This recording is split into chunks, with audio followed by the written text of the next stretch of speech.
কমাতে বাড়িয়ে দিয়েছে, বাড়ানো কমিয়ে দিয়েছে।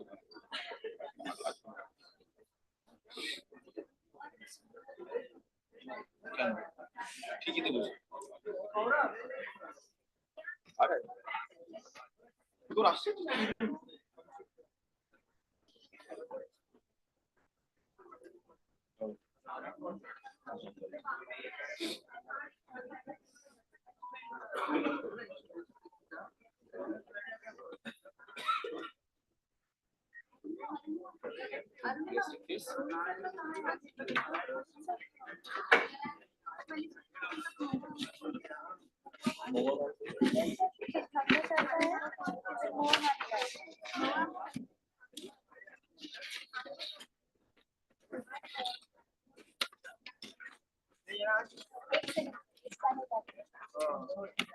हाँ सर है लास्ट का है पब्लिशिंग का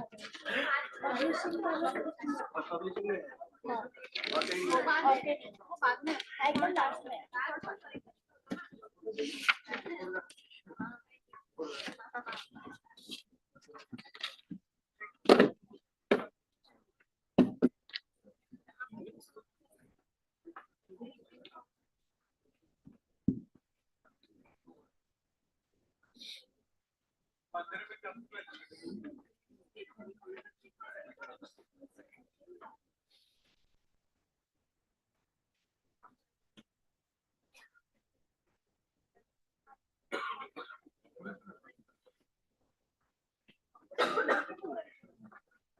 रुचि मैम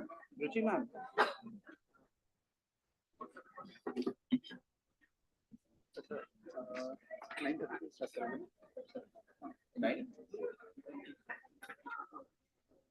क्या बोलने आ रहा है सर? ये इसी का कुछ करना खत्म हो जाएगा, खड़ा ही नहीं होगा।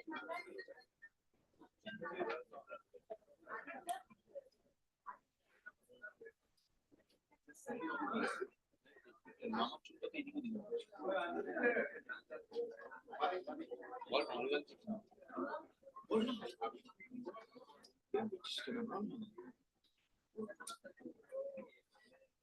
छोड़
वो ऑलरेडी रखे हैं।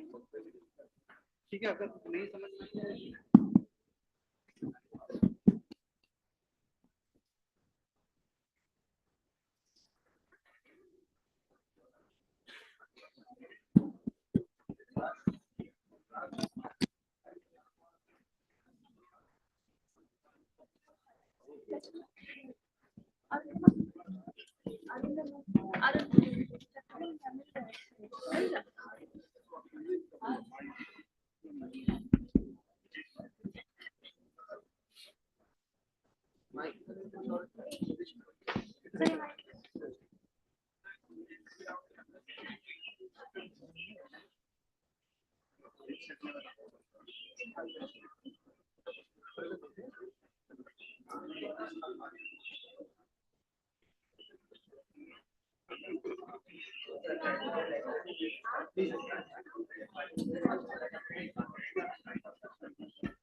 Good morning, ladies and gentlemen, and a very warm welcome to our distinguished guests, industry leaders, esteemed faculty, scholars, and all present here.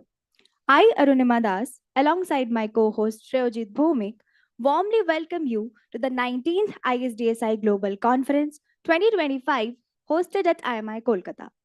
This year's theme is Tech for Net Zero Digital Solutions for a Sustainable Planet. In alignment with our commitment to sustainability, the conference reflects mindful and responsible choices. Each aspect has been carefully considered to gently reduce our environmental footprint while striving to create meaningful impact. The climate sensitive conference design minimizes the use of printed pages, which are available in digital format, business cards, which are replaced by QR codes, avoids using plastic water bottles, and opted for recyclable ID cards.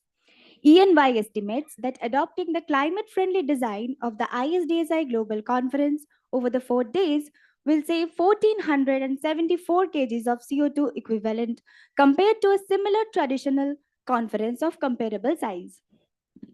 This year's conference stands as a remarkable testament to global research and innovative spirit. What began as a call for papers had grown into a global movement of ideas with participation from across 26 countries. The 1,218 research papers, 220 business and startup ideas that were submitted this year also represents India's 28 states, covering all 21 IIMs, leading IITs, universities, B schools, and also incubators. Before we continue with the day's proceedings, let us quickly take you through the highlights of the past 2 days' event. On day 0 of the conference, the doctoral colloquium was successfully conducted. The doctoral research papers being presented and discussed through rigorous and enriching academic engagement, followed by 4 enriching workshops and a masterclass on the art of publishing, offering scholars practical guidance on building impactful research trajectories. Yesterday, day 1 of the conference began with an August inaugural session with conference chief patron Professor Bhimaraya Maitri, President ISDSI Global and Director IIM Nagpur. Our chief guest Professor Bharat Bhaskar, Director IIM Ahmedabad. Our guest of honor Professor Vinay Ranjan, Director HR Coal India Limited. Professor Ravi Kumar Jain, Secretary General ISDSI Global Conference and Director IILM Gurugram. The speakers emphasized digital transformation, sustainability, and research driven progress, setting a visionary tone for the conference. The day featured dynamic panel discussions where the directors of leading management institutes in India discussed how technology and evolving business needs are shaping the future of the MBA. This year, the ISDSI Global Conference is a conference of many firsts, 5 of them to be precise. For the first time, a new format called the Global Investment Summit has been introduced by IMI Kolkata. Over the past 2 months, to make the budding startups investment ready, they had been mentored by IMI Kolkata's business incubator, ICANN Innovation Foundation, through a series of workshops and mentoring clinics such as product market fit, fundraising roadmap, theory U, how to make use of technology such as AI. 57 startups had presented their ventures for fundraising. I am happy to please that 9 promising startups had secured investment commitments amounting to rupees 5.1 crore following due diligence. These startups will now be accelerated under the aegis of IMI Kolkata's ICANN Innovation Foundation. The next first of the ISDSI Global Conference is a startup pavilion that has been set up on the first floor near the registration desk. This pavilion has provided space to 10 promising entrepreneurs to display their flagship products and services. We have Cognicraft Services, the delivery management partner of Spencer's Retail's Quick Commerce called Ziffy, School of Design Thinking, Human Centered Approach for Problem Solving, Indole Agro and Foods, Herbal and Lifestyle Tea, MS Games, Developing Business Simulations, Ayurveda Glow, Ayurvedic Skincare, Service Setu, Digital Media for Academicians and Institutions, Bengal Art and Craft, GI tagged handicraft products of Bengal, Damodar Valley Corporation, Government of India, and Chinmaya Mission, integrating Indian knowledge systems by blending ancient wisdom with modern education. Do explore these stalls at your convenience. This brings us to our third first of the ISDSI Global Conference, a panel discussion on Indian knowledge system. Scheduled tomorrow by eminent academicians, and the panel will be moderated by Professor Pawan Kumar Singh, Director IIM Tiruchirappalli. The fourth first of the ISDSI Global Conference is the startup panel discussion scheduled to yesterday that had an eclectic mix of 5 startup founders and others from the ecosystem, including an incubation center CEO, the joint director MSME, and a bureaucrat from Panchayats and Rural Development. And lastly, the fifth first of the ISDSI Global Conference is issuing the annual membership certificates to all the registered participants of the ISDSI Global. We shall conclude the year 2025 on a high note with this exciting lineup of events at the 19th ISDSI Global Conference, and we are already geared up for 2026. It gives me immense pleasure to share with you that the 29th Society of Operation Management Conference will be held right here at IMI Kolkata from 19th to 21st of December 2026. And we look forward to welcoming you once again to our campus. We now take this moment to express our gratitude to all our partners, collaborators, and well-wishers who have strengthened this journey with their trust and support. Title sponsor PCBL Chemical Limited, gold sponsors School of Design Thinking and Pataka Group, silver partners KEI Wires and Cables, Harmony Foundation, and Damodar Valley Corporation, Co-sponsor SBI, Axis Bank and WBPDCL. Knowledge partner Service Setu Academics and Primus Books. And other esteemed sponsor GRAC, AON, Vadilal Ice Creams, Vanilla Sky Bakehouse, Flaunt Jewelry, 2Yum, Spartan Security Service, Club Amre, Anmol Biscuits, Shubhami Biopharma, Supermode, Coco Twist, and Lurabel. We are pleased to announce a gala dinner this evening and warmly invite all our delegates and guests to join us for a memorable evening of dining, conversations, and celebration. Kindly note that the buses to the venue of the gala dinner, the Tollygonj Club, will leave from the IMI Kolkata campus at 6:15 p.m. Today, we are truly privileged to have with us renowned leaders who have not only excelled in their fields but have also redefined the way knowledge is shared and applied. Their presence here is a testament to the collaborative spirit that drives ISDSI Global. So let us begin this journey of ideas, insights, and innovation. Ladies and gentlemen, let us now commence with the much awaited ESG Masterclass. This session will explore how sustainability and responsible reporting can drive meaningful transformations. We have two eminent speakers with us today, Dr. Rajendra Shende, founder Green Data Foundation, and Mr. Shakit Shah, Group Head ESG RPSG Group. I now take this opportunity to introduce Dr. Rajendra Shende, founder Green Data Foundation. Dr. Shende is the founder director of Green Data Foundation and serves on board and advisory roles spanning CSR initiatives for large private sector enterprises, business school in Europe, UNEP's Nairobi-based Climate Change Steering Committee, and training institutes in Italy and Scotland focused on energy efficiency and renewable energy. Dr. Shende is a leading expert and advisor to the private sectors, governments, and NGOs. He specializes in alternative technologies and evidence-based policies for sustainable development. He formerly served as the director of the Paris-based Ozone Action Program of the United Nations Environment Program, where he supported 146 developing countries in formulating national management plans for ozone layer protection and climate change under the Montreal Protocol. His expertise spans capacity building, technology transfer, project development, and mobilization of bilateral and multilateral finances in areas such as energy and food security. A chemical engineer from IIT Bombay, he was also a coordinating lead author of the IPCC Special Report on Safeguarding the Climate and the Ozone Layer, which shared the Nobel Prize in 2007. Dr. Shende is also guiding IMI Kolkata in our journey towards sustainability. May I now take the privilege of inviting Dr. Shende to kindly join us on the stage.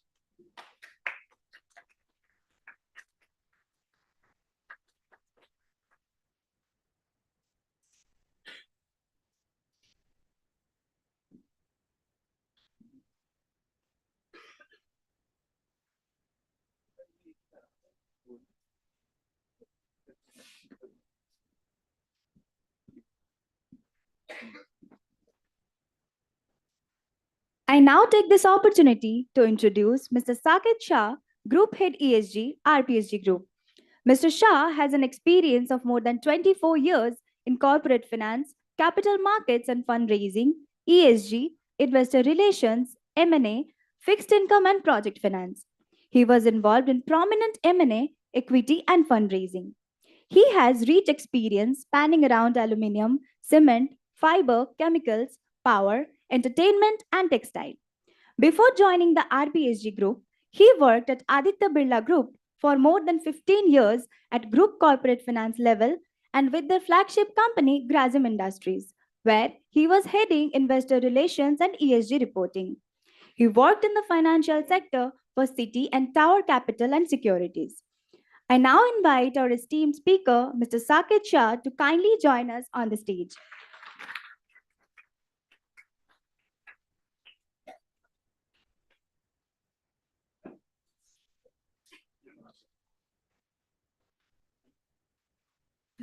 May I also request Professor Tirthankar Nag, Conference Patron, 19th ISDSI Global Conference and Dean Research IMI Kolkata to kindly come up on the stage and felicitate our esteemed speaker for this panel. Ladies and gentlemen, Dr. Rajendra Shende.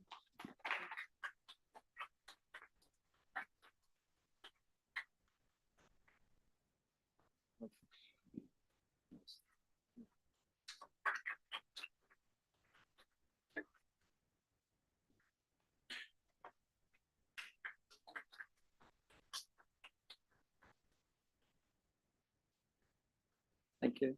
Ladies and gentlemen, Mr. Saket Shah. It's okay.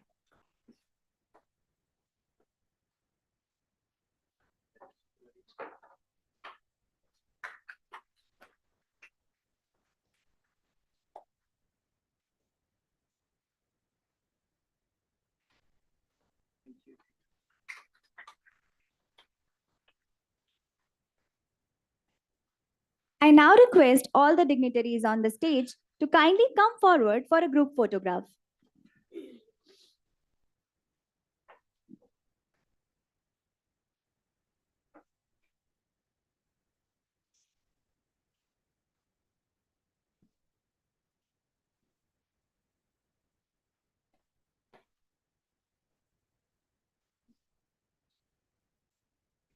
Thank you.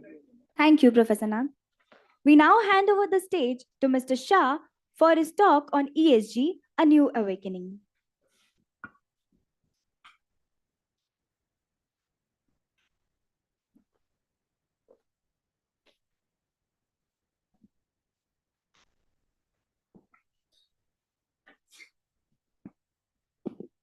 Hello. Hello. Yeah, hi guys. Good morning.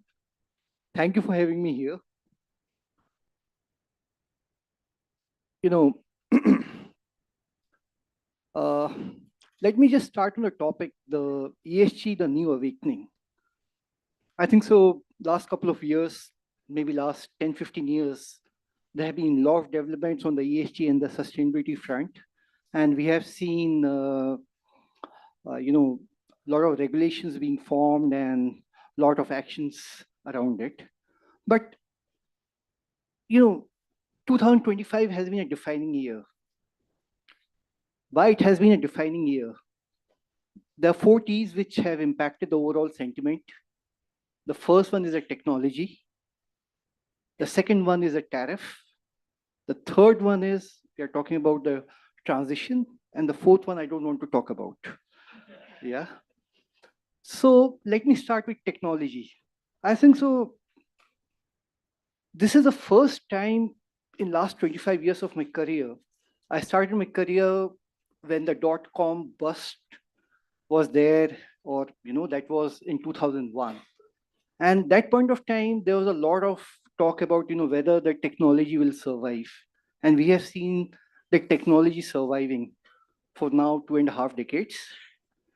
But what is more important is not only the technology, even the markets are rewarding the technology by giving the market cap, right? So we are talking about technology where NVIDIA is the largest market cap globally with $4 trillion.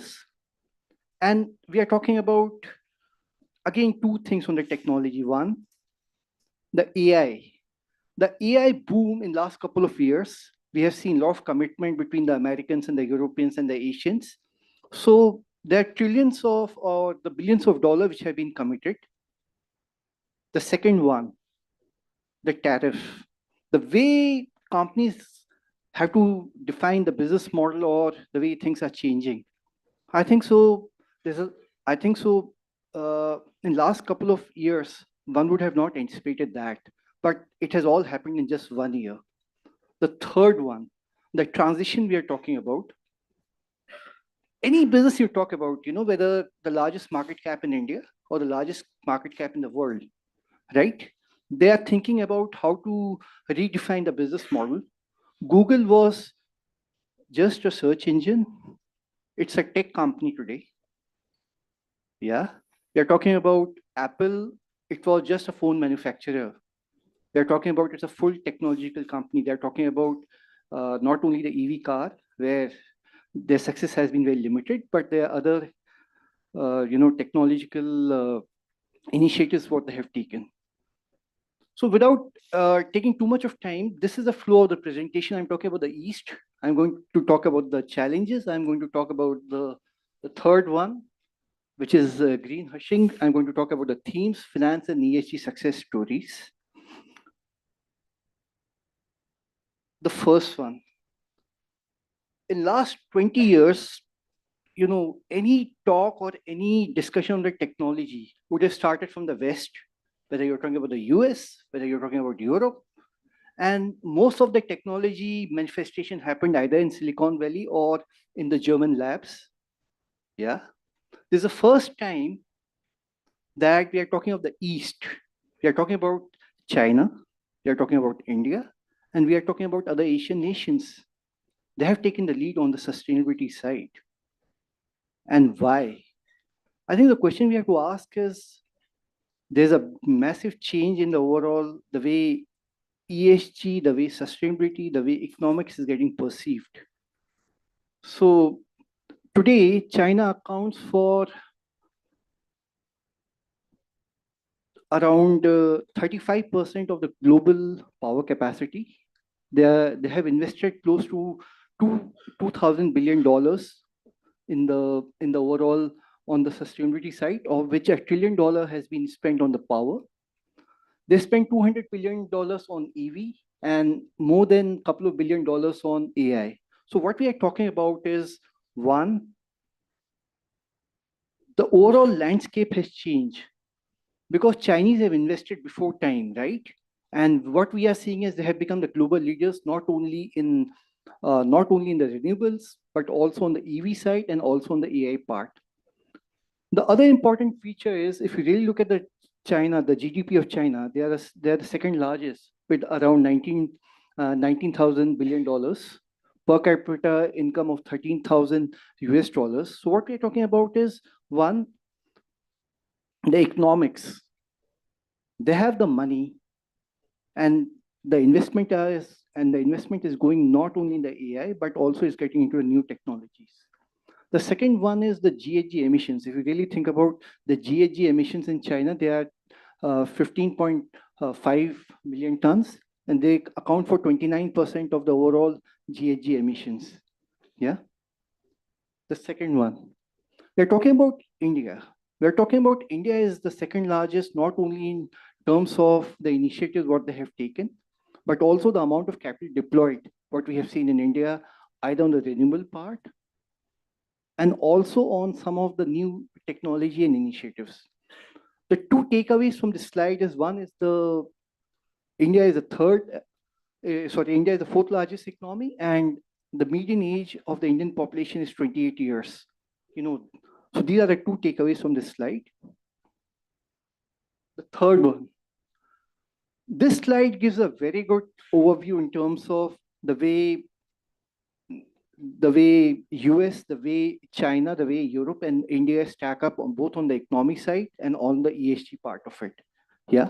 So what we have seen is that India has a GDP of $4 trillion, a per capita of $2,700. So if we really have to think in next couple of years how India can scale up, first thing is how much of GDP or how much of per capita income can go up from these levels. And what we are going to see is that whether you're talking about the GHG emissions, whether you talk about the wastewater, most of these numbers are going to go up because we have a very young population. We are the youngest in terms of the some of the nations, whether you're talking about US, whether you're talking about Europe, or whether you're talking of China. So there's a big advantage what we have as far as India is concerned. Maybe this slide is very, very important. Two takeaways. One, the power demand in US has been going up, and the power demand is going up on account of one, which is the data centers. There are a lot of data centers which are coming up in US.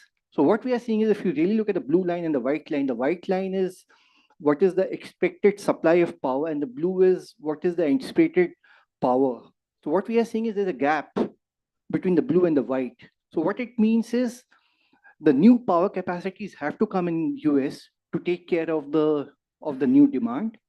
and which mainly comes from one, data centers. The second thing will be coming from the consumption, whether we are talking about the households or whether we are talking about the manufacturing. The third one, the climate finance.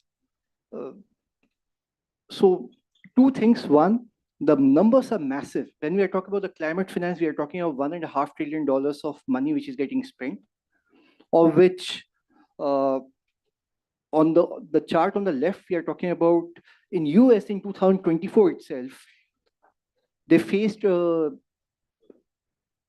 damage cost was around $1,000 billion, right? And on the right hand side, we are talking about the carbon capture. We are talking about roughly half of around 250 $300 billion have to be funded if they need a carbon capture, right? So we are talking about billions and the trillions of dollars which we need in terms of funding this.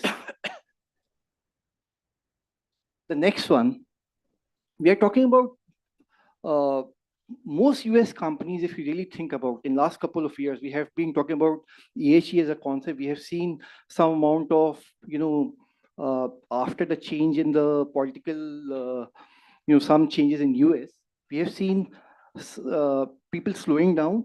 I think that was a thought. But this economic survey, what we are seeing is this was done by EcoVadis. We are seeing that 48% of the US corporates, they feel that the capex is unchanged. The other important part is the planned investment in the next 12 months. They see more investments coming in US. Yeah. So this is the takeaway from this. The second one is how do leaders think about on the ESG part, right? When they're talking about the policy initiatives, investors have been after them in terms of whether they think there'll be a policy change. So 47% they think there's no change in the policy. And on the right-hand side, we are talking about what keeps the executives up at night. We are talking about 40% of the directors saying that any kind of a supply chain disruption will keep them awake at night.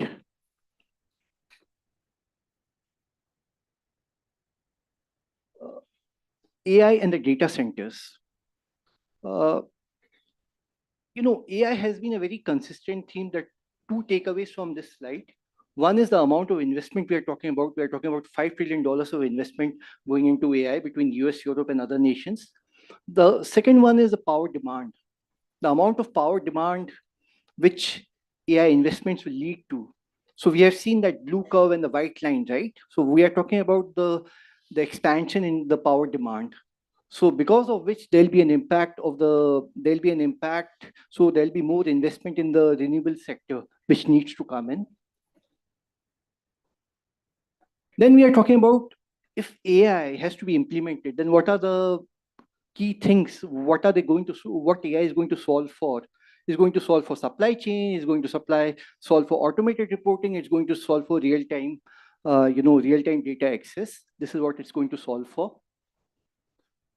There are a couple of challenges also which comes with AI.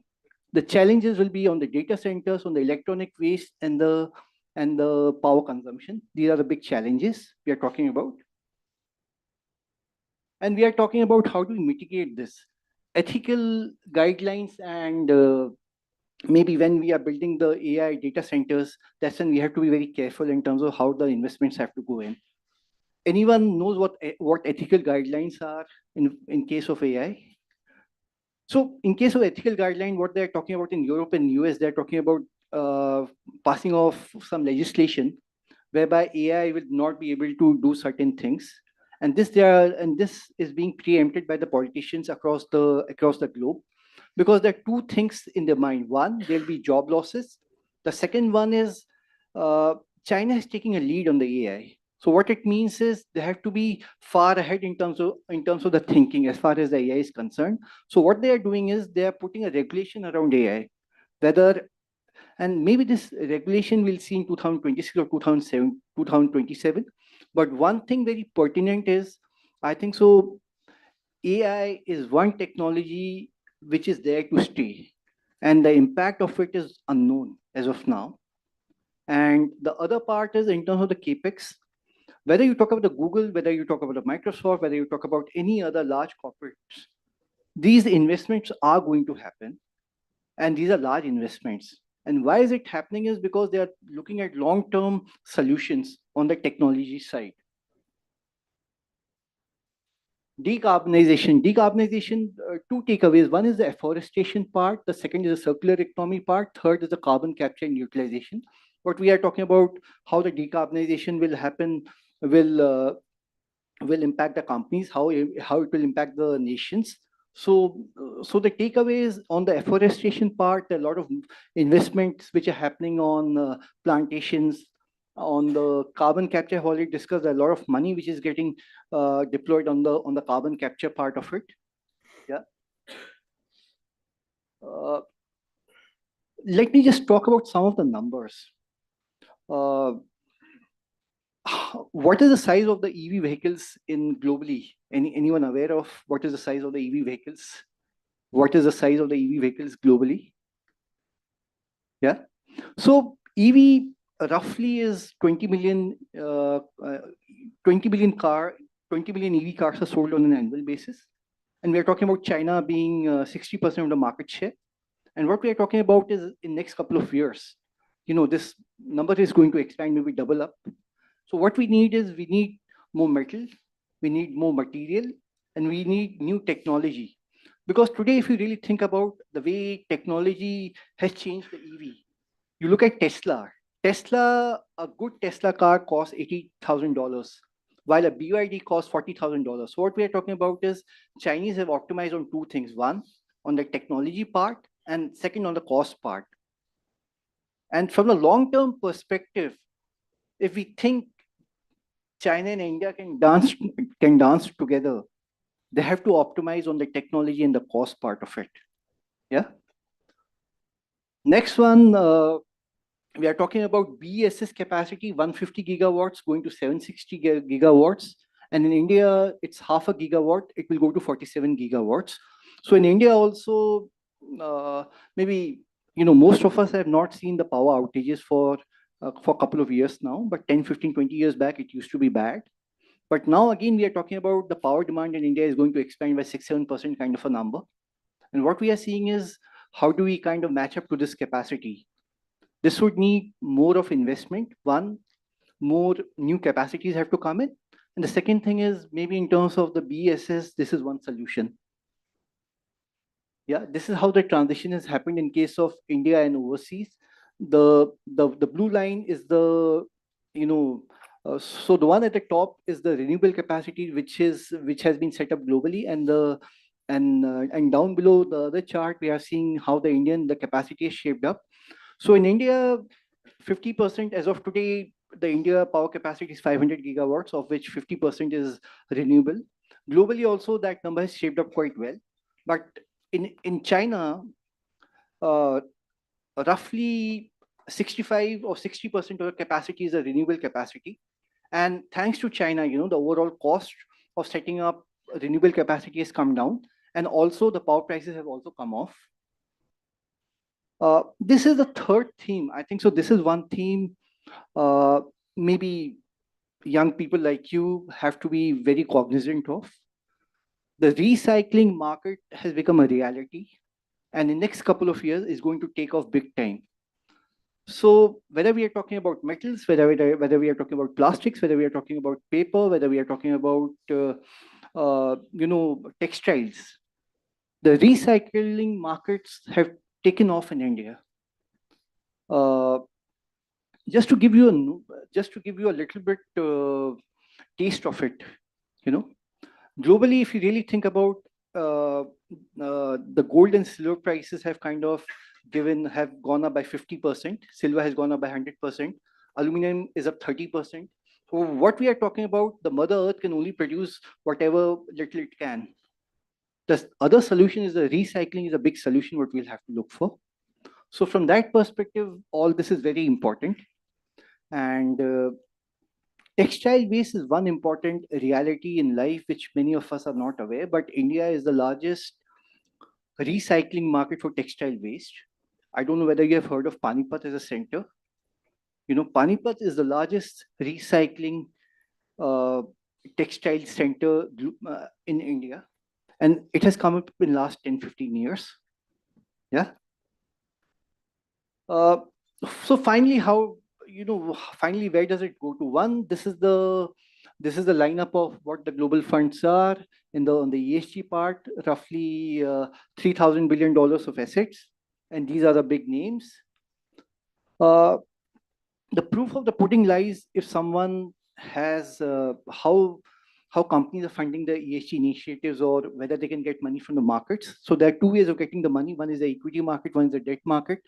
On the debt market, we have seen the debt market, roughly $3,000 billion of money was tapped in 2025 for 9 months. And we have seen Chinese and the Europeans being very dominant in this market. And this is how the performance of ESG and a normal equity indices have been. ESG, if you would have invested $100 in 2018, it would have been $154. And if you would have invested $100, it would have gone to $145. Yeah. And these are the success stories. What do I mean by success stories? 5 years back, we were in COVID, and everyone wanted to be in the markets. Everyone wanted to be tapping the markets. Companies wanted money, either in form of equity or debt. But how many established business models were there, right? But what we have seen is in the last couple of years, or maybe these are the IPOs which these are the companies which got listed this year. So if you really sum up, the IPO size of these companies, this would be around 8,000-10,000 or around $1 billion of money what they have tapped from the market. So what the underlying theme is, if you have a viable business model, and if you think the business can make money, we'll get the money from the markets. So we have seen Jain Metals, which is got a market cap of around $1.5 billion. They have a revenue of $500 million, a little less than $1 billion, and they have tapped the market for around $200 million, kind of a number. So what we are seeing is that the multiples, the money markets will give you if you have a viable business model. Yeah. This is something I picked up while on the flight from Bombay to Calcutta. This is what we are talking about. At the end of the day, you have to be very mindful of how much are we consuming, right? Because from a long-term perspective, the capital markets are will be very choosy in terms of giving money. And I think so the most important part is we as individuals now, there's a choice which is left to us, how much to consume. So this is the last slide. Thank you. Very good.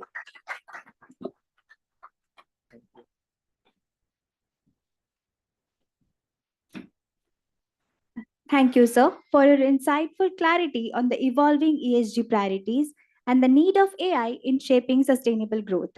Your perspective on funding needs, power demand, and renewable energy truly helped us understand the real skill and urgency of sustainable transformation. We now hand over the stage to the Nobel laureate, Dr. Rajendra Shende, for his talk on ESG from the lens of United Nations Sustainable Development Goals. Thank you. I'll use this.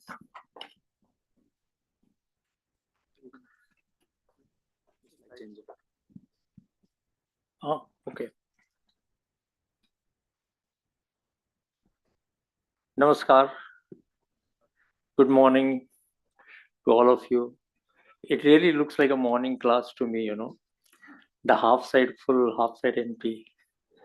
And I remember my IIT Bombay days when most of the morning classes, the density was higher on that side because there was an exit. So people can go quickly if it is going to be boring. But thanks for inviting me. I'm not new to IMIK. And congratulations to all the organizers for this magnificent organization. of ISDSI 19th in 2025. I was really impressed. And I like to suggest something to Dr. Mohua Banerjee, that she always likes to diversify, start new projects in IMIK, new departments. So my suggestion, and Swamitip is here, Professor Nag is here, the others are yet to get ready probably to come. But my suggestion is she starts a new management department called as the event management. I think you will do the best in not only teaching, but probably doing a startup of and start getting money on event management. Very well organized. And I, as a IIT Bombay alumni, was impressed that you can get so many IIM directors together on one stage and discuss something meaningful, not just to get together, but do it. Okay, let me start by saying that I heard the 5 distinct features of this conference. They call it, for the first time it happened. I liked it. For the first time, you have investment summit and those kind of things. But you forgot one thing, that is the 6th first, and don't miss it. That is, ISDSI is taking place for the first time in a campus which is getting net zero. I don't know how many of you know that we started this initiative last year. We only didn't talk about net zero. We didn't show the slides on net zero. We said, get to the campus, because that is your living laboratory. Start making it net zero, because that is the experiential learning. There is no point in knowing the definition of net zero, because we are facing existential crisis. We have no time to learn statistics. We have no time to learn the typical master classes. You have to get down to the master acts, the actions. And that's what I want to talk to you. And that is going to be the theme of my talk on ESG for masterclass today. I'm not going to talk about, and I think I must thank Saket for giving an excellent overview of the statistics, not only about the East, but also the West, the USA, who is in the news every day today. I'm going to talk about, because with the help of his statistics, I'm going to conclude in saying what exactly we need to do. But before that, I want to take you into the history. As you know, our Prime Minister Modi ji always likes to refer to the history first before talking about the future. That's why this Indian knowledge system has come. Indian knowledge system is nothing but what is the knowledge history of India. How they created that knowledge, and not only created, applied it, and then we forgot. We forgot about 300 years back when others came and ruled over us and those kind of things. But I think the Indian knowledge system is not only to understand what that knowledge is, but how to apply it. And that's what I'm going to dabble in just about 5 to 10 slides, to tell you what is the Indian knowledge system for ESG and how we can apply it today. So let me run it through the history of ESG first. And the creator of that was embedded in United Nations deliberations, where I worked for 20 years. I'm probably one of the rare IITians who not only went to IIT, but handled what is called as the most successful program, the environmental program ever. And I want to highlight this issue. This is just about 4 or 5 months back, this report has come. It is called as a planetary boundaries. I don't know how many of you know about this theory, that everybody has a limitations. Every industry, every individual have the limitations of spending the resources, of gaining the resources, and managing the resources. A similar thing applies to the Earth. Earth has a finite resources. And there is an institute in Stockholm, the Stockholm University, in fact, has a department called as a global resilience. It keeps on talking about what are the statistical measures, what are the quantifiable measures of planetary resources we have still, and we have not destroyed them, and on which we are living. And that is that graph. I'm not going to explain that well. It is available on our website. But what I want to say is, there are 9 planetary boundaries which have been identified that we must watch. And if we continue to destroy or continue to cross that planetary boundaries, we are in a danger. However big IM or IMI classes you go, you will be facing a disaster. And we are on the way. Sorry to say that in the morning in a master class. The latest is 7 out of 9 planetary boundaries have already been crossed by us. Disaster is waiting. One more